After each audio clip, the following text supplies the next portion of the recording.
मेरी वर्दी पे मेडल बहुत लगे, पर दाग सिर्फ एक।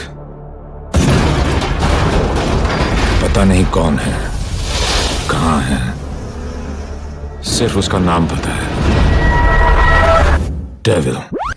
Welcome viewers. अगर बॉलीवुड में किसी फिल्म साज को ऐसी फिल्म बनानी हो जिसके लिए कोई पुरस्कार शख्सियत का मालिक अदाकार चाहिए हो तो रणदीप हुड्डा एक बेहतरीन चॉइस है।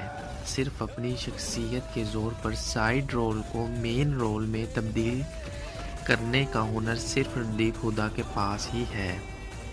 उनकी फिल्म में ये अंदाज़ा लगाना मुश्किल पड़ जाता है कि वो हीरो है या साइड हीरो। जिन फिल्मों में वो मौजूद होते हैं, अगर उनके ट्रेलर आपने देखे हो तो ट्रेलर में उन्हीं की खूबसूरत आवाज़ को इस्तेमाल किया जाता है। इसका सबसे बड़ा सबूत सलमान